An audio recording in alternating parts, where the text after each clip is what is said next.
Halo semuanya, perkenalkan saya Meike Melani. Dan saya Kaulan Hoirul Auni. Di sini kami akan menampilkan hasil observasi K3.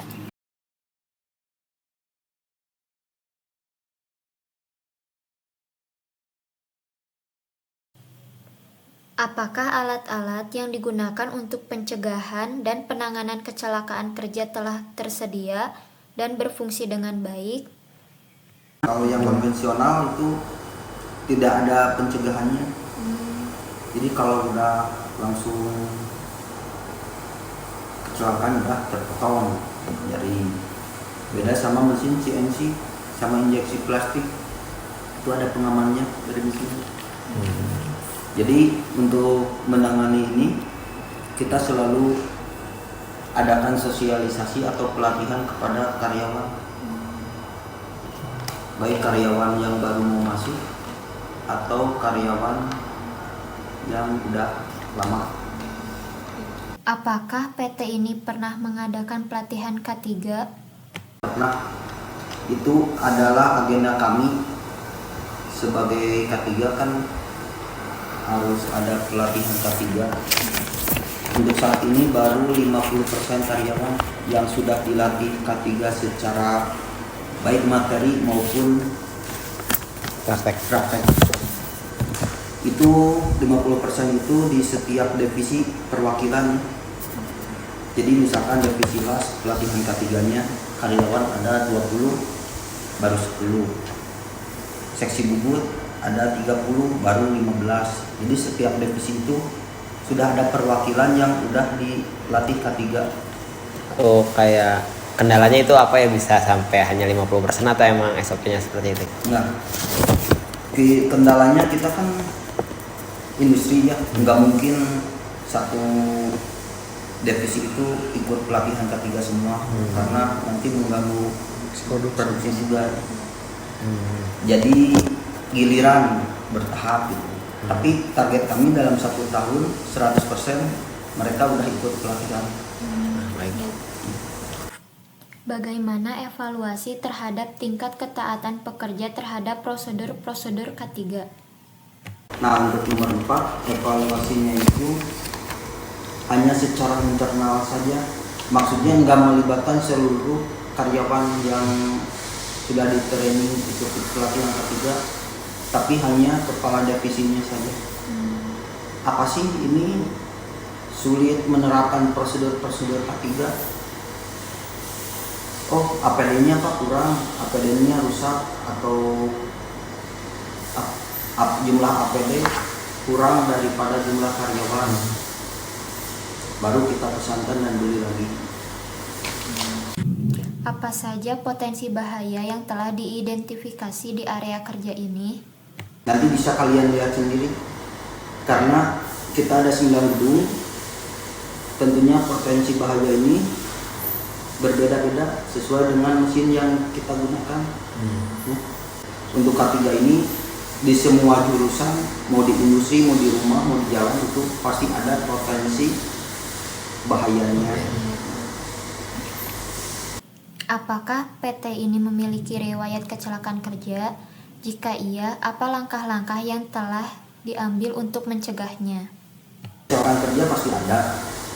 Untuk saat ini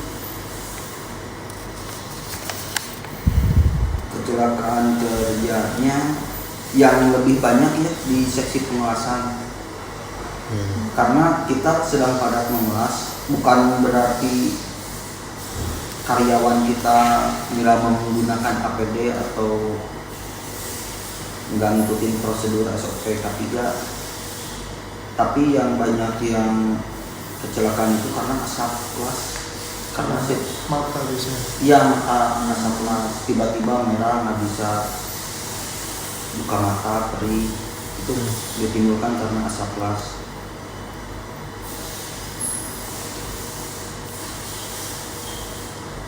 Jadi harusnya dari kami itu membuat sirkulasi udara atau buang udara dari dalam keluar itu lebih besar gitu. Exhaustnya. Tapi karena kita proyeknya nggak stabil, kadang ada, kadang sedikit, kadang banyak. Jadi kita nggak buat kan, cuma pintu gerbang aja dibuka biar udaranya sirkulasi. Bagaimana hasil analisis terhadap insiden-insiden kecelakaan kerja yang pernah terjadi di PT ini? Ya, hasil analisisnya yang pertama itu karena dari operator itu sendiri, yang kedua dari mesinnya. Kalau untuk dari mesinnya kita langsung di stop, mesin itu nggak boleh digunakan sebelum diperiksa oleh maintenance dan dinyatakan aman. Kemudian untuk si karyawannya kita coba dikasih atau dipahami lagi bahayanya mesin seperti itu apa, kemudian ya intinya lebih ke administrasi untuk karyawannya, bukan kami yang kecelakaan kerja di SP enggak, tapi administrasi lebih ke pelatihan gimana caranya agar kecelakaan kerja itu tidak terjadi lagi.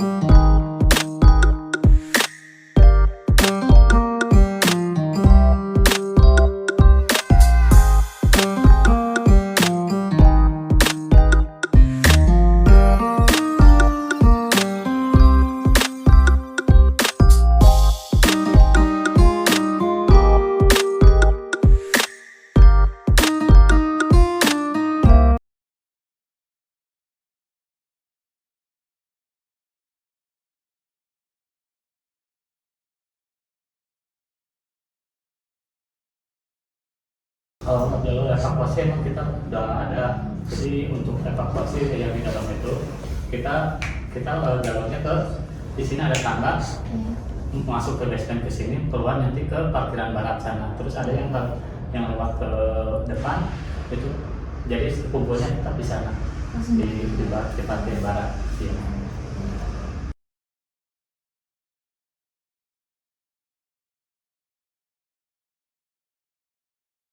Untuk itunya paling kita di sini kan ada alarm sama kita ada dari CSO di audio line, paling di pemberitahuan dari audio line.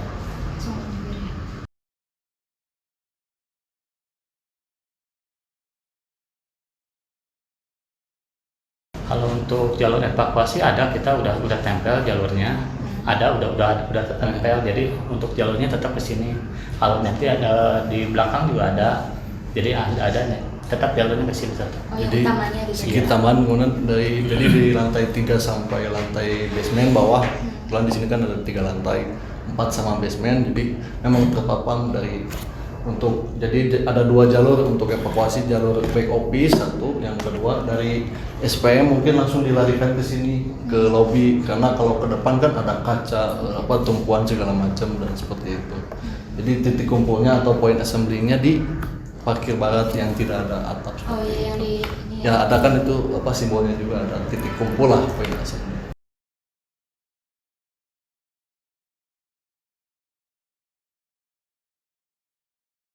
Nah itu kalau yang itu kita udah bagian keamanan kemarin udah pelatihan di Mako sama tim damkar untuk melakukan pemadaman, udah dites. Mohon izin kemudian kebetulan di sini juga kan keamanan di sini Delta itu dilatih per 3 bulan, ada yang 6 bulan bergantian. Kebetulan kan kalau tidak bisa ikut di Jogja Lembang, kita juga ada di Jogja Sunda, terus di Sumbersari Junction seperti itu. Ada simulasi per 3 bulan sekali. Jadi kalau untuk penanganan kebakaran segala macam, jadi sudah terlatih penggunaan APAR segala macam.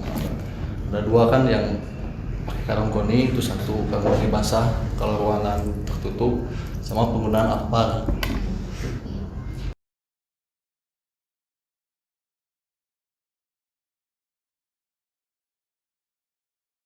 Nah kalau itu kita udah ada, tapi berhubung gudang gasnya kita udah nggak ada sebagian, jadi hanya sebagian aja, cuma di area Dergo aja, di area roti. Tapi itu kita udah tiap penyisiran udah ada alatnya, kita sering tiap hari dicek.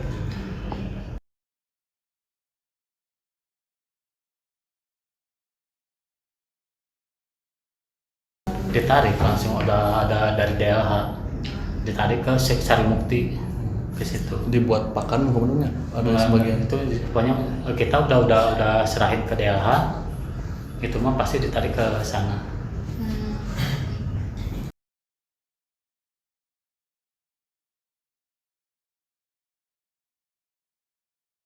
Karena kan di sini kita tidak ada yang parkir di samping jalan atau di trotoar seperti itu. Jadi kita diarahkan masuk dari kendaraan roda 2, kendaraan roda 4 pun masuk. Jadi tidak mengganggu akses, terus ya itu risiko mengurangi ya seperti itu. Jadi kita lebih safety di dalam seperti itu, mau yang di kendaraan roda 2 maupun yang mobil.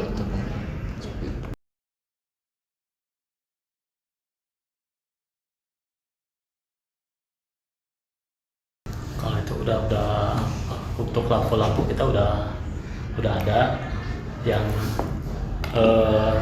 tiap malam pasti udah nyala.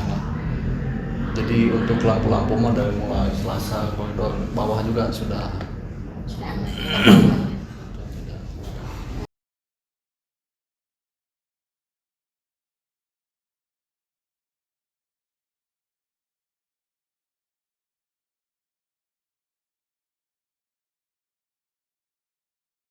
Mas, Assalamualaikum warahmatullahi wabarakatuh. Waalaikumsalam warahmatullahi wabarakatuh. Saya di sini ingin berobservasi tentang K3 di lab ini. Nah, mungkin untuk pertanyaan pertama, apakah ada prosedur-prosedur K3 di lab ini? Pasti semua lab ya, khususnya di lab tenaga listrik dan pengukuran ini pasti ada prosedurnya. Salah satunya yaitu sebelum melakukan praktikum diberikan SOP atau ya mahasiswa harus membaca SOP peralatan-peralatan alat ukur yang akan mereka gunakan. Diharapkan begitu praktek tidak terjadi kesalahan yang tidak diinginkan. Mungkin selanjutnya, apakah mahasiswanya mengikuti prosedur-prosedur K3 dengan baik?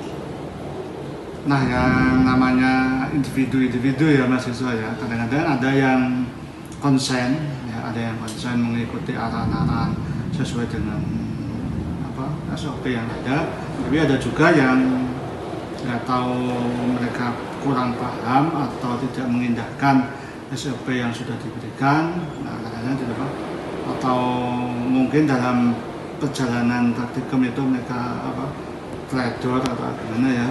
Ada juga yang tidak mengikuti SOP sehingga mengakibatkan kerusakan atau kecelakaan yang ada di alat yang ada di lab. Mungkin selanjutnya, apakah ada alat-alat yang di lab ini berpotensi bahaya bagi keselamatan mahasiswanya? Jika ada, mungkin apakah ada penanggulangannya? Ya semua, kalau kita lihat dari sisi bahaya sih semuanya bahaya ya, semuanya bahaya. Tapi kalau digunakan sesuai dengan prosedur, ya bahaya tersebut bisa diminimalkan. Ya. Apakah ada riwayat kecelakaan di lab ini, Mas? Selama saya di lab sini ya, mungkin kalau kecelakaan fatal belum ada. Tapi sebelumnya mungkin hanya kecelakaan ringan ya, kayak kesetrum ya, terus nggak sengaja meletuskan power supply. Yang banyak itu ya bukan kecelakaan fisik tapi kecelakaan di alatnya. Jadi power supply-nya banyak yang jebol gitu ya, karena salah settingan atau salah itu. Terus pasien generator juga ada beberapa yang tidak berfungsi dengan baik karena salah operasi. Jadi kecelakaannya kan lebih banyak ke alat ya, bukan ke praktikannya.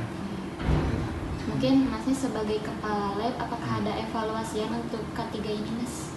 Nah, begitu ada kejadian atau sebelum ada kejadian kita udah selalu mengevaluasi kalau bisa sebisa mungkin kita minimalkan kecelakaan yang akan terjadi dengan membuat ya SOP seefisien mungkin yang bisa dipahami oleh mahasiswa, terus membuat kayak gitu petunjuk-petunjuk itu atau rambu-rambu tentang K3.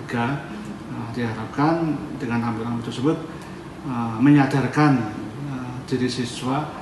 diri mahasiswa ya untuk selalu menerapkan K3 dalam proses praktikumnya.